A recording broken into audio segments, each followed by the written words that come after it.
vascularización, traspaso de intercambio gaseoso, inervaciones, distensibilidades pulmonares.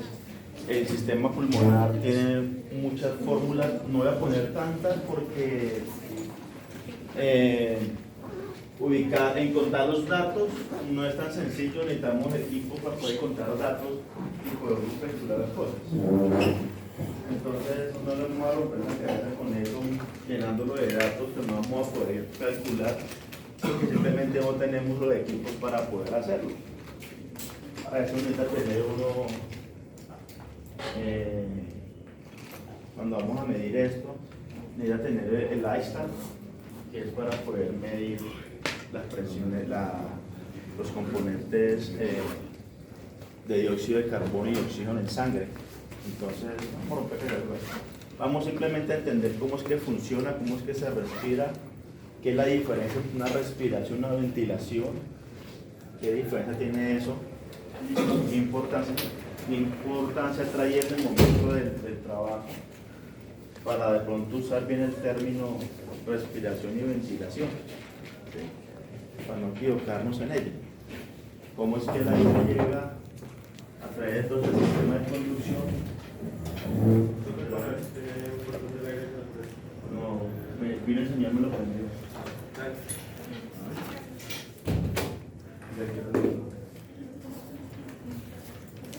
Luego unos compañeros nos van a mostrar unos avances que tienen ya en su trabajo de fin de corte, de fin de semestre. Espero también todos ya le vayan caminando a ese tema.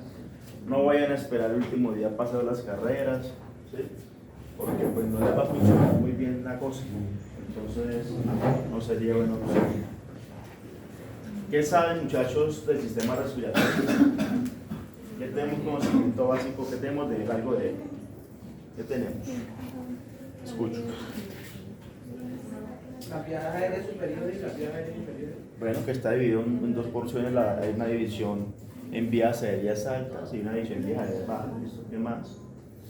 ¿Qué más sabemos del sistema respiratorio? ¿Para qué nos sirve? ¿Para qué sirve el animal el sistema respiratorio? Es el encargado del intercambio gaseoso. Para llevar el intercambio gaseoso, o sea, para fundir las células.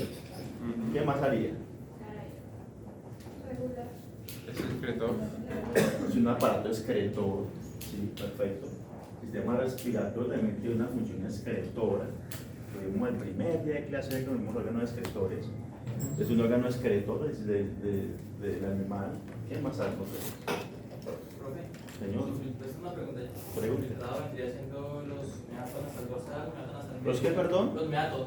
¿Qué Meato pasa nasal con dorsal, meatos? medio y ventral son los filtradores cuando entra ¿cierto? A la nariz. ¿Ya? Sí, ellos tienen una función de filtración como de calentar el aire.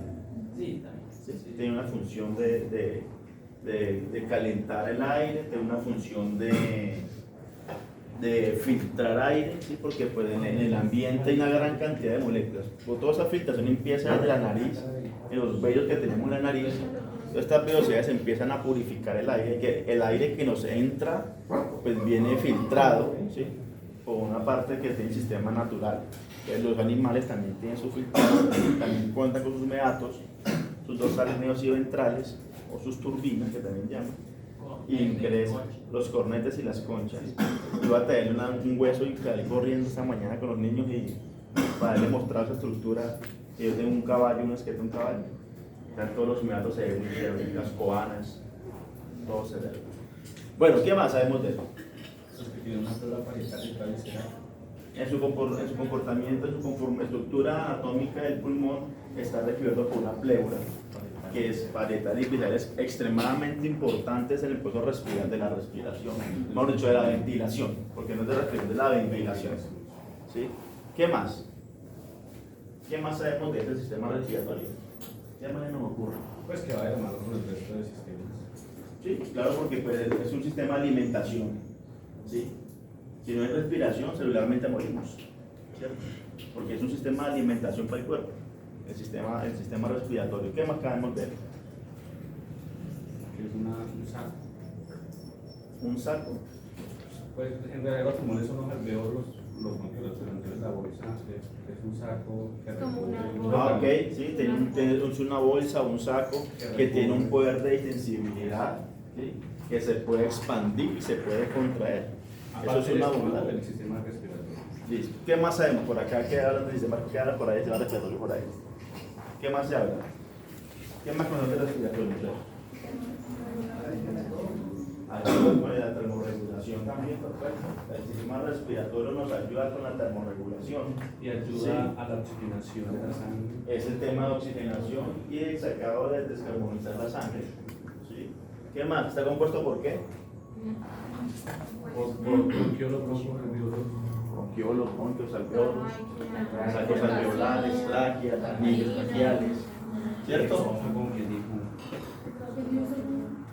Entonces, miren, resulta que el sistema respiratorio, su metabolismo respiratorio, pues la respiración está regulada por el metabolismo basal versus el metabolismo en reposo.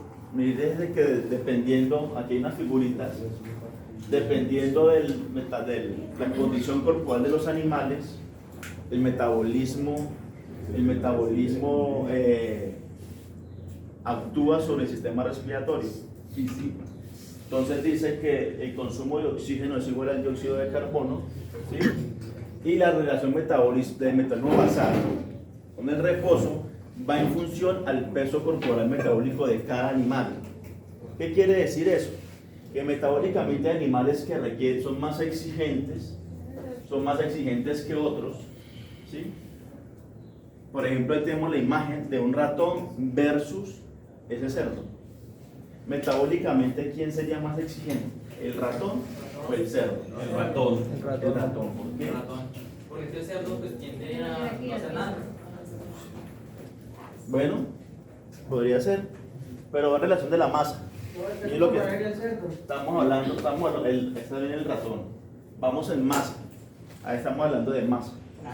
¿Sí? Entonces el ratón, al ser más pequeño, tiene un metabolismo mayor que el cerdo. ¿Sí? El sistema circulatorio es más rápido. Yo a ustedes les decía la vez pasada, por ejemplo, cuando estamos aquí en Grande, le explicamos en el equino por qué el corazón late más lento un animal grande o un animal pequeño.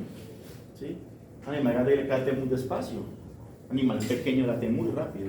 Su metabolismo es mayor, por consiguiente su consumo de oxígeno va a ser mayor. A diferencia del cerdo, ¿por qué? Porque es que simplemente toda esa vuelta que tiene, todas esas masas corporales que perfundirse para regresar nuevamente al corazón hace que el metabolismo sea un poco más lento el de él. ¿Cierto? Entonces va en condición de la condición corporal. Pero a eso le metemos a la bolsa que le podemos adicionar ¿qué? La exigencia también o demanda de oxígeno que el animal necesite. Por ejemplo, si tenemos este perro tendría más demanda de oxígeno frente a ellos dos. Y si ponemos un caballo, tiene más demanda de oxígeno que el perro, que el cerdo y que el ratón. Pero el metabolismo energético es más rápido en el ratón, ¿sí? Por su condición. ¿Qué pasa? Simplemente como el perro y el caballo son animales que podemos exigirlo físicamente, ¿cierto? Los podemos poder a correr grandes distancias, el equino es un atleta por naturaleza, ¿sí? Entonces, estos animales tienen un mayor potencial mitocondrial a nivel del miocito, ¿sí? Que tienen una exigencia mayor de oxígeno al momento de hacer ejercicio, al esfuerzo físico. Pero metabólicamente, por tan grandes, son más lentos en comparación con el ratón. Entonces, comparamos el consumo, va relacionado tanto el metabolismo, la función metabólica del animal en relación a su peso, su masa corporal, y el consumo, la exigencia de oxígeno que requiere un animal dependiendo del esfuerzo físico que él necesite. ¿Claro por ese lado? Bueno.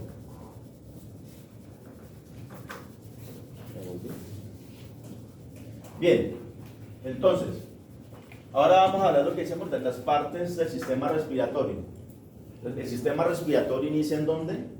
En las narinas. Las narinas. Inicia las vías respiratorias y termina en lo más distante que es el saco alveolar, ¿cierto? allá donde termina.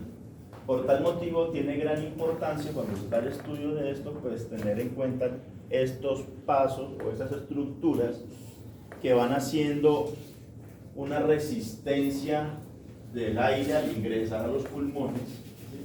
Dan una resistencia, está haciendo una función que era que decíamos que tenía que función de calentar y de filtrar el aire que va a llegar a los alvéolos. ¿Qué pasa con ellos? Resulta que ellos pues también tienen unos depósitos de aire, ¿sí? Unos depósitos de aire, que una cosa es que el aire ingrese a las vías respiratorias y otra cuál es la cantidad de ese aire que se va a hacer intercambio. ¿Sí? Entonces, en ese orden de ideas, señor, El 21% de aire y el 90%. esa es la FIO2, sí, la FIO2. Pero no, cuando leo del intercambio es otra cosa. ¿Sí? La Eso es lo que FIO2. tiene el oxígeno en el aire, ¿no? El 21%. Sí, señor, ya miramos eso, la composición del oxígeno y qué es la FIO. ¿Sí? ¿Qué es la FIO? Este tema de ventilación, la aplicación de él, pues se da para el paciente que está más que todo ventilado. ¿Sí? Todas esas fórmulas que encontramos a nivel pulmonar son para simplemente coger una máquina y poder hacer una ventilación mecánica. ¿Sí? Puede hacer una ventilación mecánica. ¿Sí? Aquí no tenemos ventiladores. ¿Sí? Entonces, ¿Qué no tenemos? ventiladores, aquí nomás hay un doctor y posaña. ¿Sí? Aquí no hay ventiladores. Entonces, por eso meterles tanta tema de fórmulas, porque son largas y complejas, para saber que las podemos aplicar. Entonces, también le dedicamos a algo más básico que nos podemos entender en el momento de tener el paciente. Bueno, entonces resulta que el sistema respiratorio, pues ya decimos que se empieza por la nariz y todo ese tema, todo el sistema respiratorio está compuesto por unas zonas de conducción, unas zonas de transición y unas zonas de respiración. ¿Sí? Son como se dividen ellas. Entonces sabemos que las zonas de conducción, ¿sí?, está entre la tráquea y los terminales bronquiales. Es una zona de conducción, es decir, su función es dirigir o canalizar el aire que está entrando por medio del esfuerzo ventilatorio. O sea, ahí iríamos hasta bronquiolos terciarios. No, los bronquiolos están más abajo. Entonces serían Acá nos viene a secundarios. dividir. Aquí son más primas, aquí tenemos los terciarios. Donde empezamos la descometización a partir del 17. ¿Sí? Se empiezan a ver los bronquiolos respiratorios, los conductuales y los sacros. ¿Sí? Que queda ya esto que es lo que determina como la zona respiratoria. Aquí hay unos numeritos, ¿sí? Y esos números indican a uno a dónde empieza el proceso para el tema respiratorio, ¿sí? de esta zona. Entonces, esta zona es la más grande, ¿sí?, donde está llegando el aire y va a terminar en los sacos alveolares. Antes de continuar, voy a hacer la diferenciación, o si de pronto ya la saben, entre la ventilación y respiración, porque son dos términos que vamos a utilizar. ¿Qué es ventilar? Ingresar aire. Ingresar aire. ¿Sí? Es ventilar. O sea, es el movimiento que hace la caja torácica para poder ingresar aire al cuerpo, al pulmón. ¿Y qué es respiración? El intercambio. Es el intercambio gaseoso que hay. ¿Sí? Es donde el oxígeno llega a los capilares, ¿sí?, distribuye, entra y perfunde todos los sistemas, todas las células son perfundidas, entregando oxígeno, luego las células le devuelven al cuerpo CO2, se vienen, llegan a los alvéolos, hacen el intercambio gaseoso. Eso es lo que se llama respirar. ¿Sí? O sea que usted dice, ¿está respirando? No, estás ventilando. ¿Sí? Porque una cosa, yo puedo tener un paciente, por ejemplo, podemos tener un paciente que esté ventilando, que tenga una buena disposición de aire, pero tenga una pésima captación del oxígeno. ¿Cierto? Y está el hombre ventilado, pero ¿cuál es la capacidad que tiene ese animal para recibir oxígeno? ¿Qué disponibilidad, qué cantidad de oxígeno hay? ¿Qué disponibilidad de oxígeno tiene? ¿Y cuál es el poder de captación de oxígeno en la célula para poder decir que ese animal respira? ¿Sí? O que está respirando de manera correcta, porque la respiración se da a nivel celular. Entonces, la diferencia entre la ventilación y la respiración. Entonces, para nosotros trabajar en los temas ventilatorios, ¿sí? Existen dos procesos, ya ustedes los conocen, el proceso inspiratorio y el proceso expiratorio. El expiratorio con eso. ¿Sí? Resulta que para que los animales puedan respirar, puedan ingresar el aire, inclusive nosotros, para que podamos ingresar ese aire hasta el último rincón del pulmón, que es el alveolo, ¿sí? Necesitamos de estos 4 músculos. ¿Cuál sería el músculo más importante en él? El diafragma. El diafragma. El diafragmático. Es el músculo de mayor importancia, ¿sí? Es el principal músculo. Aproximadamente el músculo diafragmático tiene una responsabilidad entre el 70 y 80% de la ventilación, ¿sí? El estudio que yo hice de mi tesis de grado de la Universidad de la Maestría fue evaluar el diafragma en los gatos y hicimos una medición cuantitativa y cualitativa, ¿sí? Para determinar ese diafragma, cómo se mueven unos gatos que han sufrido hernias diafragmáticas, cómo este músculo se afecta. ¿Por qué la importancia?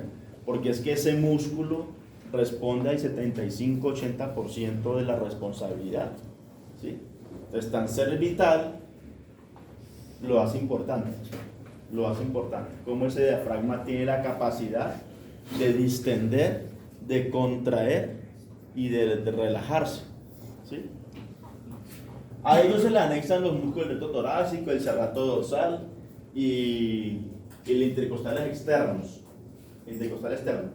Estos músculos son usados también en la inspiración, en los momentos inspiratorios, pero se activan más al momento del esfuerzo físico. Entonces, estos músculos, por ejemplo, los externos, se encuentran entre las costillas, entre las caras caudales de las costillas, y se anclan o se insertan en las caras craneales de la costilla. Y esto permite alar y tirar de ellas y hacer que nuestra caja se estire para generar una amplitud de la caja torácica. Dependiendo de qué capacidad tengamos de contraer, ¿sí? O de distender ese tórax, eso nos da la capacidad pulmonar también. Si yo tengo músculos paralizados que no me permiten que esa caja se expanda, ¿sí? Pues mi capacitancia pulmonar se va a caer, ¿sí? Porque ese músculo elástico, que es el pulmón, necesita un espacio donde él poder dilatarse o relajarse y contraerse.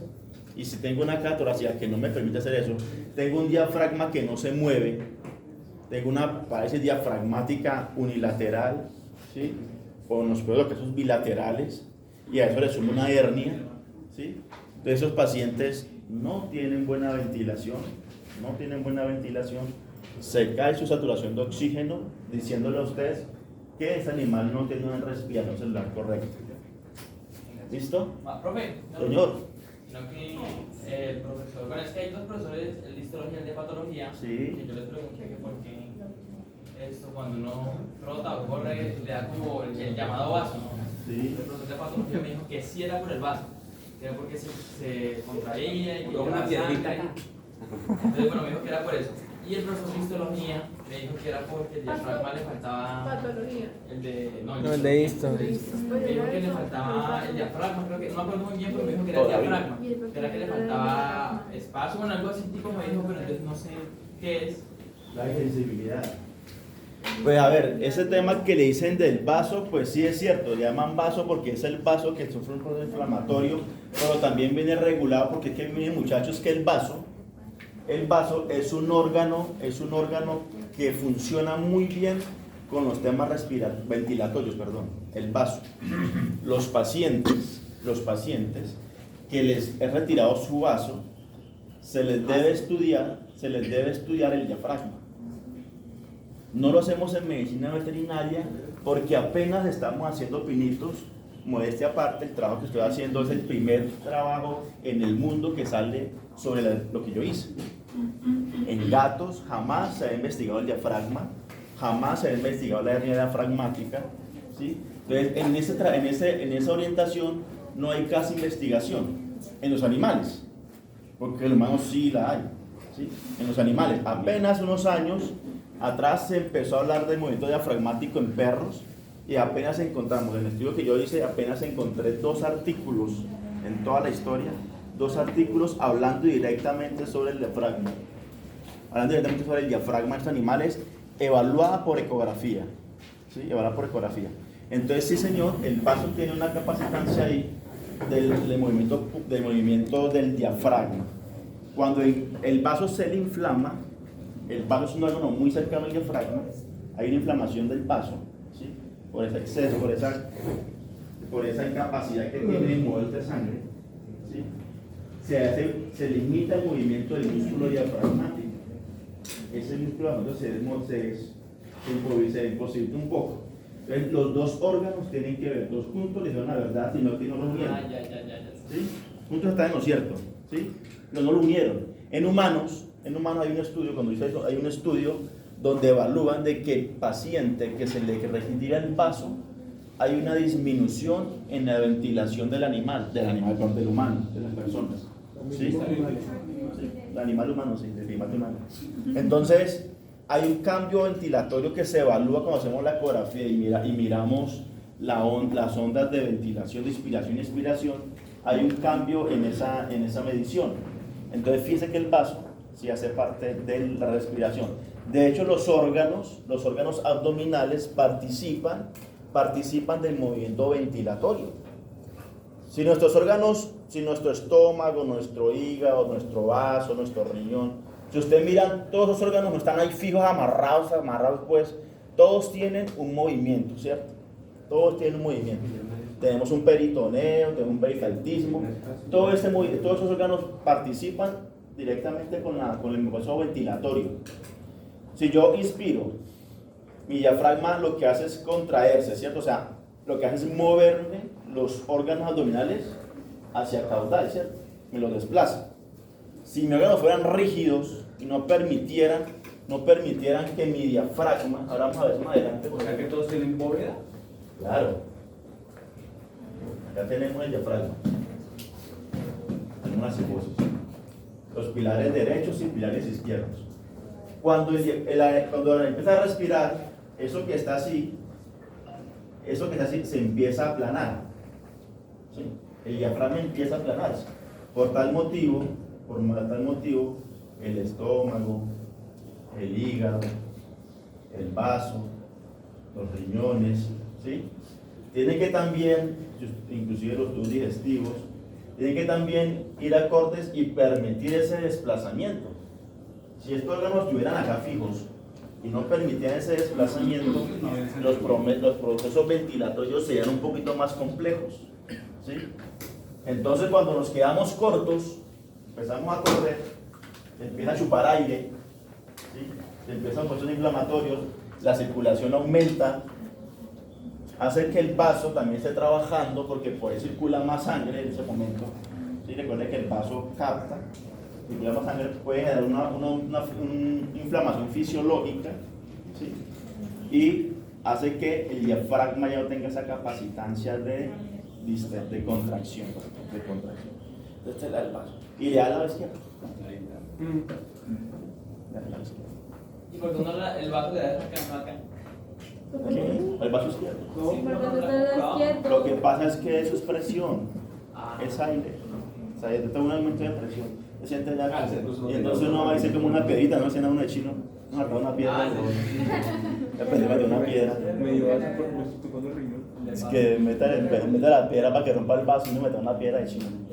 Bueno, eso es puro. Solamente por eso más uno. Bueno, entonces, muchachos, pues ese sistema requiere ese acompañamiento de órganos, ¿sí? Entonces le queda que cuando los pacientes, cuando la evolución un poco más la medicina en ese sentido, si alguna vez se tienen que evaluar, que retirar un vaso, evalúen diafragma, ¿sí? También un vaso se retira y se evalúa médula ósea. Así como se evalúa médula ósea, pues tener un vaso, también hay que ver el diafragma. Que ese animal tenga una pared diafragmática y usted le quita el vaso a ese paciente, la va a pasar mal al momento ventilatorio. ¿Sí? Y es algo que se debe proyectar al futuro del animal. Le va a dar complicaciones a uno. O que tenga una hernia, bueno, lo que sea. ¿Sí? Por ejemplo, se puede estar herniado y luego se dañó el vaso. Toca tirar el vaso y correr la hernia. En la investigación que yo hice, se determinó que las hernias se corrigen quirúrgicamente y que el músculo diafragmático en tan solo 48 horas ya el músculo está trabajando súper. Si la cirugía queda bien hecha, el músculo trabaja bien. ¿Sí? La capacidad que tiene ese músculo diafragmático de recuperar su función y su movimiento, ¿sí?, es excelente, es muy buena. ¿Por qué? Porque es un órgano vital, en últimas. Vital para el proceso ventilatorio, ¿no? Vital para el ventilatorio. Bueno, entonces, ya entendiendo esto, entonces la caja torácica se tiene que estirar, se tiene que expandir a través de los músculos dorsales. Esa expande longitudinalmente y lo que permitió fue que la caja torácica ampliara su diámetro. Es lo que hacemos, ampliar su diámetro, ¿sí?, para que el aire pueda ingresar. Ahora explicamos el proceso del ingreso de aire. ¿Sí? Ahora tenemos los músculos respiratorios, que son los músculos de relajación, los que me van a permitir expulsar el aire fuera del pulmón, donde está haciendo el barrio o sacando todo su CO2, ¿cierto? Porque como es un respirador, está sacando todo su CO2. Para eso usan los dorsales caudales, intercostales internos y los transversos torácicos. Están dispuestos de forma contralateral a los inspiratorios, ¿sí?, y su función es de volver a retraer, ¿sí?, de volver a llevar a su estado de relajación, a estado de reposo, el proceso de la caja torácica, volverla a su posición inicial, para que se vuelva a dar un nuevo ciclo inspiratorio. ¿Hay una pregunta hasta ahí, muchachos? Entonces, ¿qué es ventilación? El ingreso de aire al pulmón, ¿sí?, hasta el alvéolo. Hablemos hasta el alvéolo, ¿sí?, porque cuando hablamos de pulmón, pues es toda la masa. Por último, lo que estamos hablando es a nivel, ya miramos esta imagen, tengamos esta imagen en cuenta, ¿sí?, sistemas de conducción, que en últimas lo que estamos hablando es de aquí, llegar aquí, a sacos alveolares, que es la porción más distal y más pequeñita y más, donde se da todo el proceso, donde se da la magia del intercambio, se hace allá. El pulmón es toda la masa en sí, todo el pulmón está compuesto por todo esto, ¿listo?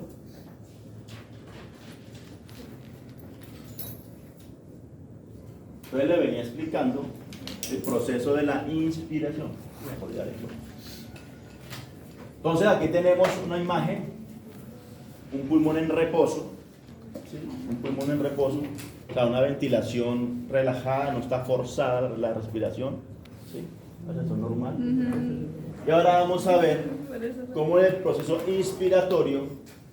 Pues entonces los movimientos de las costillas, los intercostales externos, ¿sí?, los serratos y su diafragma como músculo principal hacen un movimiento de contracción, oído, de contracción. Entonces vemos cómo el diafragma va hacia abajo, él se empieza a aplanar. ¿Y qué está haciendo en últimas? Ya la caja torácica, sus músculos se ampliaron, ¿sí?, ya tengo una mejor cavidad para que esa bolsa, que es el pulmón, que es elástica, se expanda, se llene y pueda trabajar tranquilamente. Pero resulta que eso ocurre a través de unos intercambios de presión para que esto se dé. Para yo pueda hacer esto, el animal pueda respirar, pueda ventilarse, tiene que vencer unas fuerzas. Hay unas fuerzas. Tenemos unas fuerzas atmosféricas, unas presiones barométricas, ¿sí?, y tenemos unas presiones internas en la pleura, que son las que me permiten ese proceso de la ventilación. Resulta, muchachos, que el pulmón, ya dijimos que tiene una pleura, ¿no? Entonces, la pleura parietal está adosada a los músculos que acabamos de hablar, los músculos inspiratorios. Ella está adosadita ahí. ¿Qué profe? La pleura, que es la película, la capa, la membrana que recubre ese órgano, ¿cierto? Esa pleura está pegada a los músculos, ¿sí? Cuando yo muevo la caja torácica, se mueve la caja torácica, como la pleura está pegada al músculo, pues entonces con él se va el pulmón, ¿sí? Esa pleura tiene una presión aproximadamente de 5 centímetros de agua. Es la presión o la fuerza que está allí trabajando en la presión de la pleura alveolar, en la presión de la pleura, perdón, porque la pleura también es alveolar, en la presión de la pleura. Entonces, ¿qué sucede? Dice que para que el aire que inspiramos pueda entrar, pasar por todos los sistemas de conducción y llegar al sistema respiratorio, que son los alvéolos, los sacos alveolares, tiene que haber un cambio de las presiones de los centímetros de agua o la presión de la pleura, de las pleuras parietales, de la pleura parietal, ¿sí? O no parietal, de la pleura pulmonar, ¿sí? Tiene que haber unos cambios. Ejemplo, el típico ejemplo en la literatura, hablan siempre de 760 millones de mercurio como presión barométrica. Vamos a llevarlo a nuestro entorno. Googleen a cómo tenemos hoy la presión barométrica en Neiva o la presión atmosférica. Googleenla ahí. Por Google. Aquí a la Google pregúntele presión atmosférica de Neiva. Debe estar como en 744, 746. ¿Cuánto? 1016. ¿Y la barométrica? No, la barométrica debe ser de 744. Pues yo estoy barométrico en 1016. No, ahí hay otra. Pues, miren, le sale de Fermat 745. 745. Esa es la presión barométrica. Una presión barométrica a nivel del mar es de 760. ¿Sí? Si vamos a Cartagena, estamos a nivel del mar, allá la presión es de 760. ¿Sí? Como estamos más lejos del nivel del mar, vamos subiendo, entonces la presión barométrica se va cayendo. ¿Cierto? Va cayendo la presión barométrica. Entonces, si decimos que estamos a 745, ¿sí? Y tengo que hacer una presión negativa, la pleura tiene una presión negativa para que se me pueda expandir ese pulmón, ¿sí? Y debe ser unos -2 o -3 centímetros de agua. Entonces, ¿a cómo quedaría entrando la presión barométrica en el paciente? 745. 742. 742. Esa sería más o menos la fuerza, el intercambio de presión. Profe, por eso en Bogotá es más difícil Claro, respirar. ahí viene porque a lugares más altos, a presiones barométricas más A bajas, mayor altura, menor presión. a mayor altura, menor presión. ¿Sí? Sí, Mayor esfuerzo para poder ventilarse uno. ¿Sí? ¿Por qué? Por este tema de presión. Porque es que hay unas resistencias que el cuerpo debe vencer para poder ingresar el aire. ¿Sí? Acá dentro hay una presión y afuera tenemos otra. Afortunadamente, con tan solo unos pequeños cambios de centímetros de agua en la presión, ¿sí? Es permitido de que el aire pueda ingresar y romper las presiones internas que tiene el pulmón. Profe, los 5 centímetros son en reposo. Sí, señor. Lo que tiene lo normal. Y debe modificarse. Usted va a encontrar en la literatura que va a encontrar que debe tener a más 5 o -5 en las presiones de centímetros de agua. Entonces debe ser -5, dice, para hacer el proceso inspiratorio. Y debe ser +5 para el proceso expiratorio. ¿Cierto? ¿Por qué? Porque ahora debe ser mayor. Porque hay que sacar el aire. Porque debo tener la fuerza suficiente para vencer la presión atmosférica y el aire pueda salir. Son dos gases, o dos fuerzas, perdón, haciendo competencia, ¿no? Entonces tenemos la del pulmón empujando y esta también empujando. Entonces esta debe ser mayor a esta para poderlo exhalar. Entonces cuando usted exhala o el animal exhala, la exhalada inicial es fuerte, ¿cierto? Y luego va cayendo, porque se va ubicando la presión nuevamente a los 5 centímetros de agua para que ya quede el proceso ahí detenido y se vuelva a dar un nuevo ciclo. ¿Quedan claros ahí? Sí. Entonces en la pleura parietal tenemos sus 5 centímetros de agua, ¿sí? que deben moverse, deben ser negativas al momento de la inspiración, entre 2 y 3, algunos dicen entre 5, y deben ser positivas, entre 2 y 3, o tal vez más 5 centímetros de agua, para vencer las presiones atmosféricas. ¿Sí? Eso se hace muy importante para que cuando ustedes estén en medicina interna van a entender un poco más el tema de la importancia de estas presiones al momento de su merced empezar a suplementar oxígeno en el paciente. Va a ser importante cuando su merced traje por ejemplo Bogotá, Medellín, Cali, ¿sí? Donde ya tiene un equipo de ventilación y usted debe calcular la presión barométrica de su municipio, ¿sí? Y entre el mismo municipio cambia la presión, ¿sí?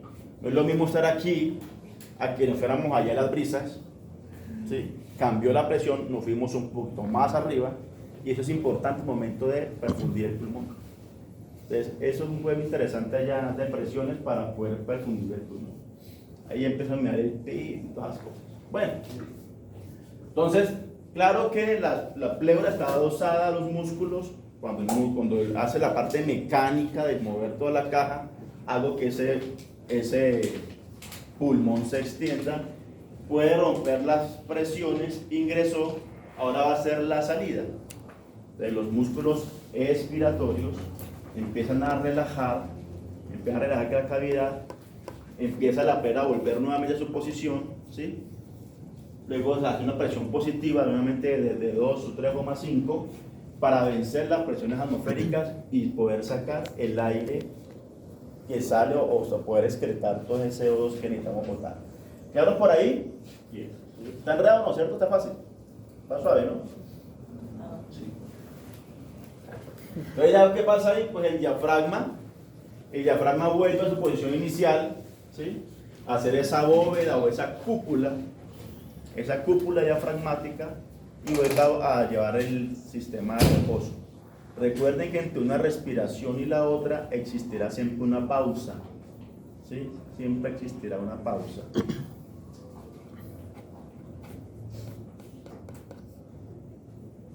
¿Alguna preguntita? ¿Una intervención?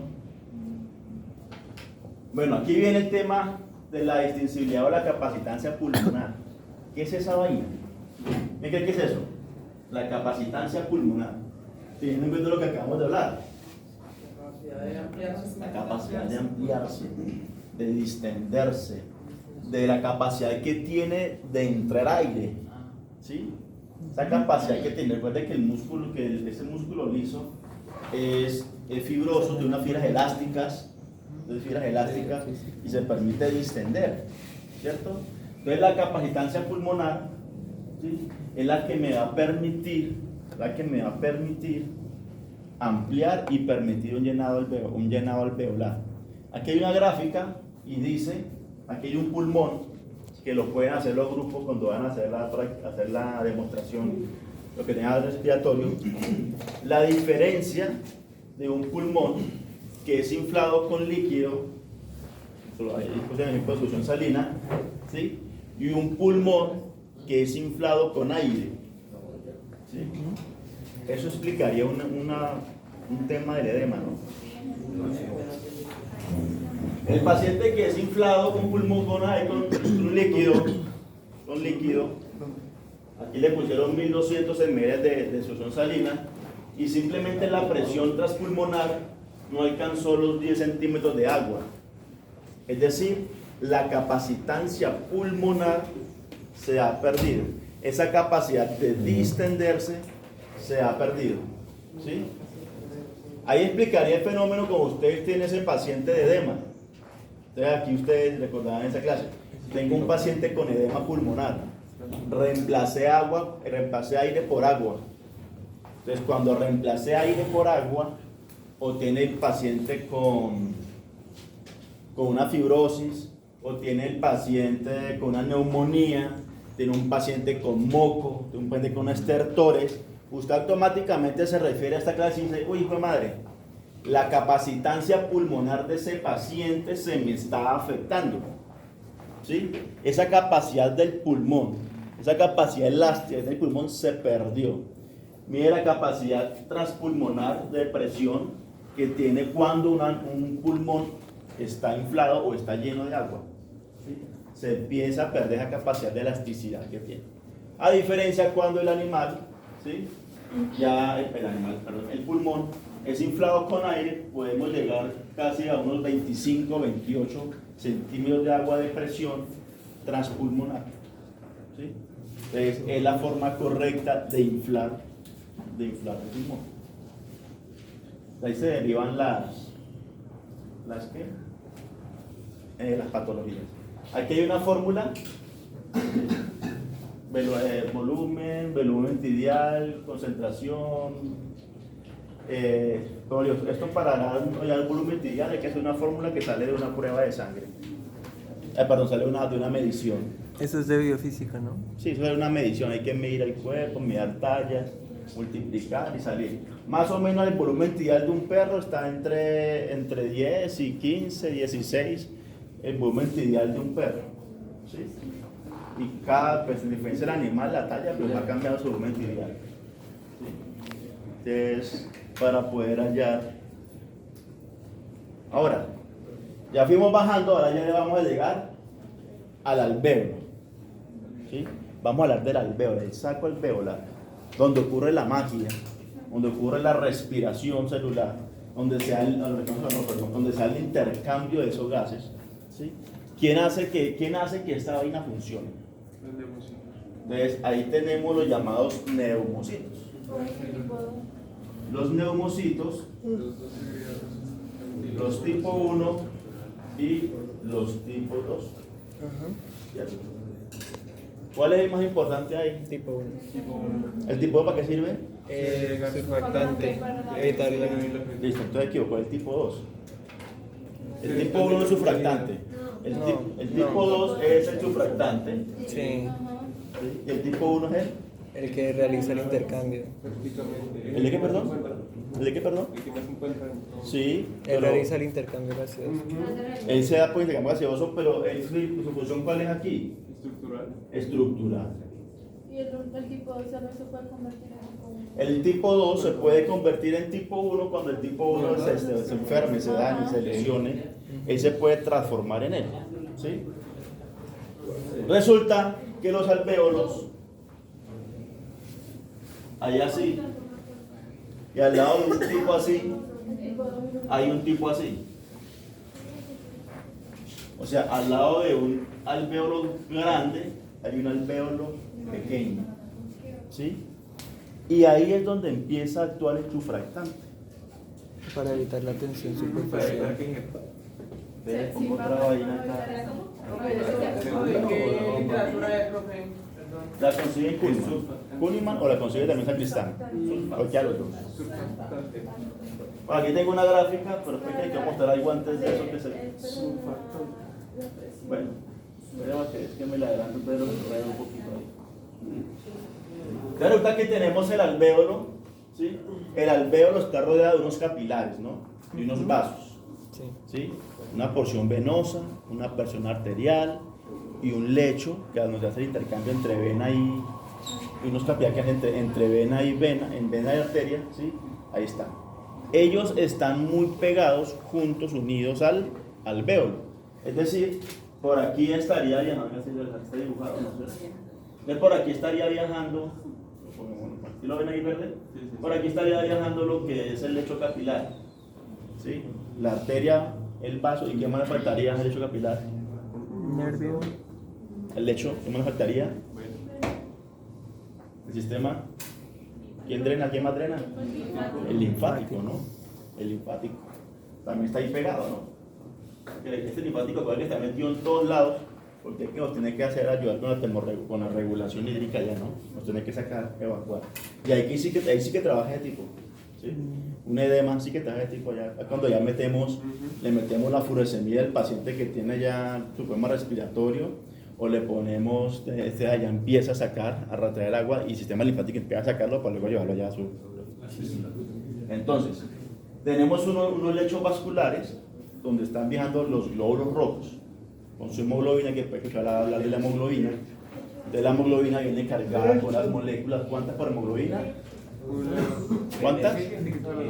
La hemoglobina B cargada con moléculas de oxígeno. De dióxido. El 2 por 1, ¿no? Sí. Hay oxígeno. Y ahí.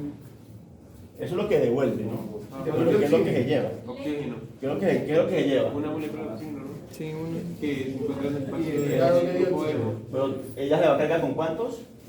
Con 4. Ah, sí, claro, tiene 4. Cada molécula va a cargar con 4. ¿Sí? ¿Con 4 qué? Moléculas. Pues de oxígeno, ¿no? Cuando se vuelve, no se vuelve cargada solamente de sin oxígeno, también tenemos que no cómo se mantiene, ¿cierto? Pero le va a entregar sus moléculas de dióxido y se va a dar la magia en ese intercambio. ¿Cómo se le va a dar? Pues bueno, aquí tenemos una barrera, ya le puedo pasar a este lado. Aquí tenemos una barrera que se forman los neumocitos. ¿Cómo se forma la estructura del alvéolo? Le saco el alvéolo.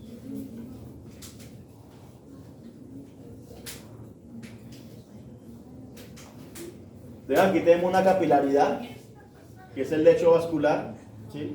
Vena, arteria, capilar y su sistema linfático, nunca lo olviden, nunca olviden el sistema linfático, él está presente. Entonces viene una membrana basal, que es la que le da la forma, la estructura del alvéolo, ¿sí? Detrás de ella, de esa membrana basal, viene la primera figura, que es el neumocito tipo 1. Muy dominante, mayormente dominante, hasta un 90%, sí, 90, no, puede comentar 90, 92, 95, por eso no vamos a pelear. De todos modos, lo que se puede tener en cuenta hasta qué porción si le da el neumo. Cuando ya pasa aquí a bronquios, cambia la cosa. Sí, cambia la cosa.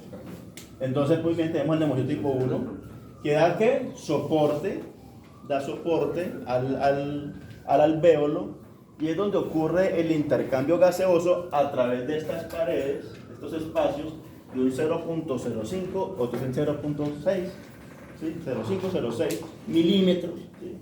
Micrómetros allá, de espacio por donde se abre el intercambio gaseoso. Recuerde que son gases, y recordamos la primera clase que los gases se mueven tranquilamente de un lado a otro, ¿no? ¿Sí? No necesitan tipo transportador, no necesitan nada de esa vaina porque son gases y atraviesan las paredes como si nada, son fantasmas ellos allá. Atraviesan cualquier pared y sin importar si eso tiene lípidos, hidrófonos, nada, eso no le interesa nada, simplemente se atraviesa. Listo. Detrás de él, en estos espacios, se nos ubican los neumocitos tipo 2. El neumo tipo 2. ¿Para qué nos sirve? Le dijimos uno como surfractante pulmonar. ¿Qué más nos sirve? Para regeneración celular. Para regeneración nos repara al neumocito 1, ¿sí? Nos da soporte al neumocito 1. Resulta que el neumo tiene, ¿cómo es el neumo saca el surfractante hacia el espacio alveolar? El neumo lo hace por medio de la exocitosis, porque él termina también con unas vellosidades, ¿sí? como unos cilios, por decirlo así, que es donde el neumo, a veces lo grafican así, ¿sí? Por medio de esto, por exocitosis, ¿sí? o sea que si hay exocitosis, quiere decir que esta membrana del neumo se transforma, ¿no? Se mueve para escullir el surfractante. ¿A partir de cuándo se empieza a producir surfractante? Siempre.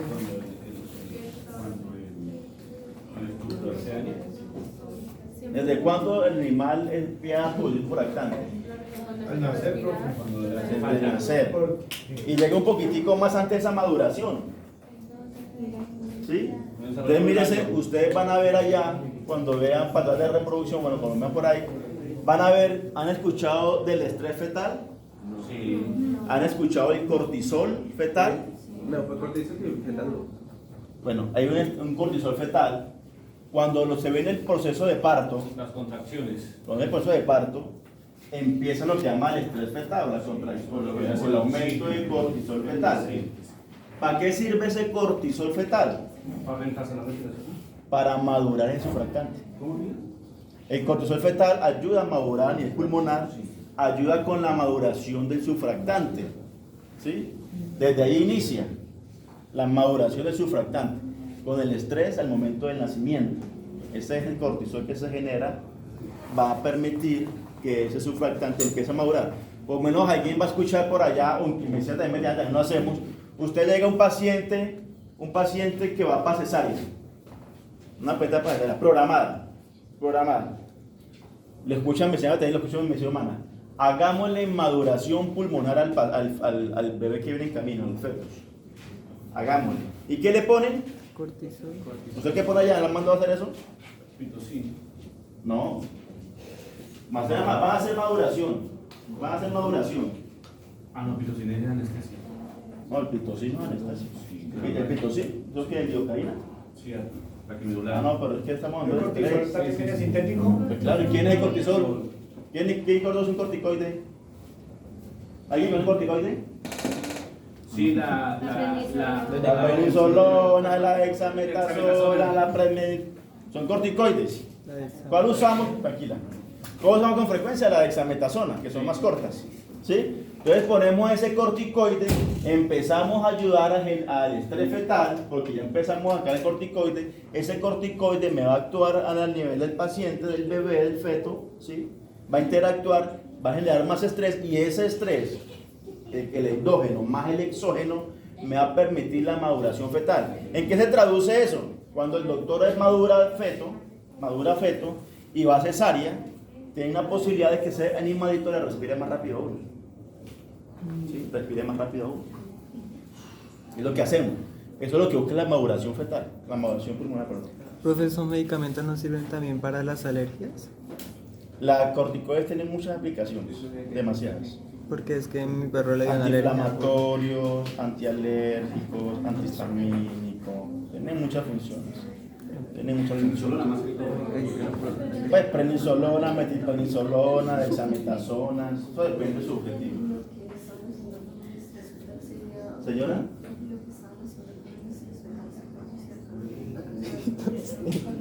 Cuidado positivo, señora. Le estoy aumentando el corticoide. O sea, ya el bebé tiene un estrés de por sí. Le hago un feedback positivo, aumento. Señora.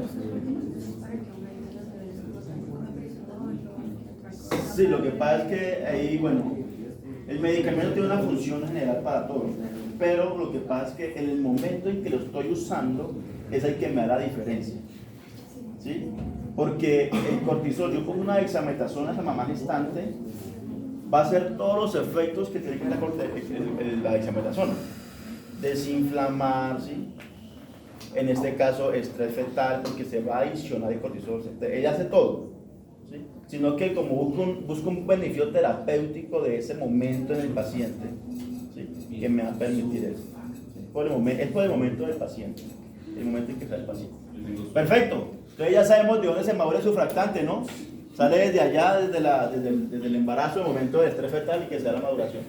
Entonces donde decimos que tiene la bondad de entregar ¿y surfractante qué es? ¿Me ayuda para qué en alvéolo? ¿El surfractante para qué me ayuda?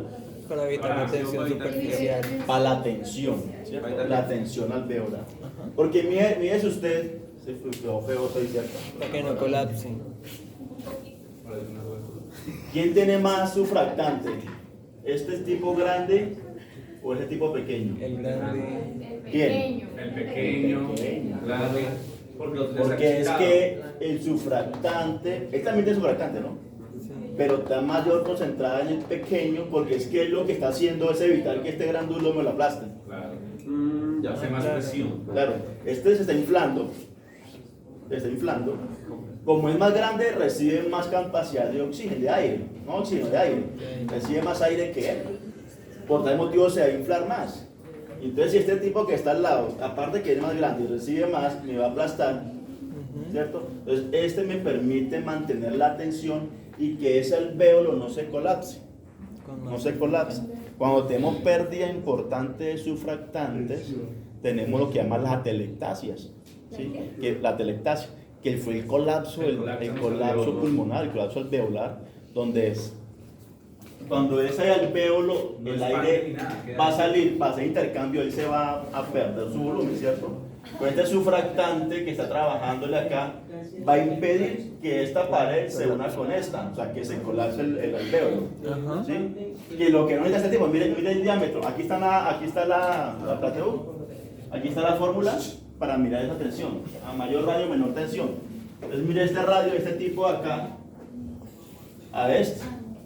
Entonces, él tiene menos tensión a que tiene este sujeto. ¿Sí? Entonces, para eso me dice importante. Bueno, luego de ahí viene una capa de agua. ¿Sí? Esas moléculas de agua están brincando en todas direcciones y se están atrayendo en todas direcciones hacia así. Pero como eso va hacia el lumen, va guiando hacia el lumen de que del alvéolo, ¿cierto? Alguien lo tiene que contener, porque si no me va a producir un edema pulmonar rapidito, ¿cierto? Entonces, allá hacia el surfractante, en esa membrana, tenemos otras membranas lipídicas, ¿sí? Y las hidrógenas.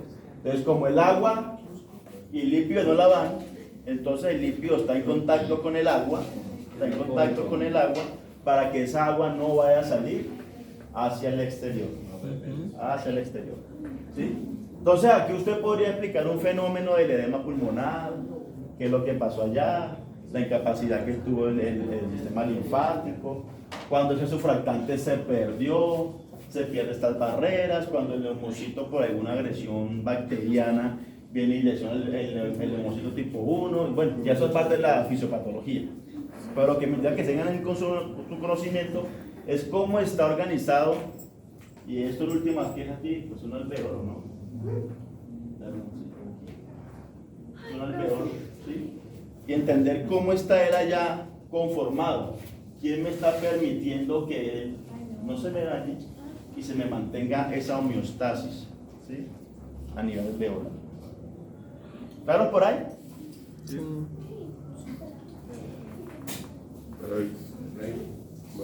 Háganle. ¿Qué horas son? Las 8:25. No, pues que vengan a las 11.